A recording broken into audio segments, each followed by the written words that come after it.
Qu'est-ce qui se passe quand je pars quand j'arrête mon accompagnement? Ce qu'on peut dire, c'est que l'accompagnement du team builder, ou comment je travaille moi, ça peut être du one shot, c'est-à-dire je vais travailler pendant 2 jours ou 1 jour avec une entreprise par rapport à une problématique particulière. Et en fin de compte, là, j'ai vraiment accompagné l'équipe et le leader par rapport à sa problématique et puis je m'en vais et il continue avec ça. C'est souvent pas suffisant.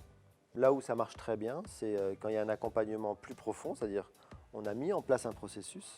Donc le processus, c'est le processus d'inclusion, le processus de créer le programme ensemble, de quoi on a envie de parler, mettre le point sur là où ça ne va pas, se confronter à la réalité, parler de l'histoire de l'équipe, des choses comme ça, qui vont permettre donc à l'équipe de mieux se connaître, de mieux travailler ensemble.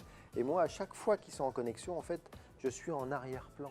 Moi, je ne produis jamais. Je leur donne juste des clés qu'ils acceptent ou pas. Je ne leur dis pas c'est ça qu'il faut faire. Alors, il y a des choses sur lesquelles je suis assez intraitable. Pour l'inclusion, par exemple, si on n'inclut pas une personne dans une équipe, ça ne peut pas marcher. Sinon, dans la production, dans le travail qui va ensemble, moi, je me mets à distance tout le temps.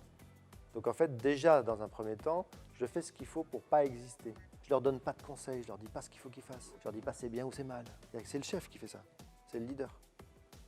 Et donc, qu'est-ce qui se passe quand je m'en vais? Eh ben, ils ont pris l'habitude de travailler comme ça. Ils ont pris l'habitude de se dire bonjour le matin. Quand je dis bonjour, c'est comment ça va, c'est l'inclusion, c'est prendre un temps important pour quand j'arrive dans la boîte et que ma fille est malade ou que je suis en train de me séparer de mon copain. Ou si je ne prends pas ce temps-là pour dire avec quoi j'arrive, je fais comme si tout va bien. Non, ça n'existe pas. Donc si on ne prend pas ce temps-là avec eux, ça ne marche pas. Et eux, ils ont pris l'habitude de ça. Donc là, le travail que j'ai mis en place, c'est de leur dire, vous pouvez dire ce qui se passe pour vous, vous avez ce temps-là. Et ensuite, moi, quand je m'en vais, ils ont l'habitude de faire ça. Ils sont capables de fonctionner absolument sans moi. Ils ont le processus, ils l'ont intégré et ça permet à l'équipe de travailler dans de bonnes conditions.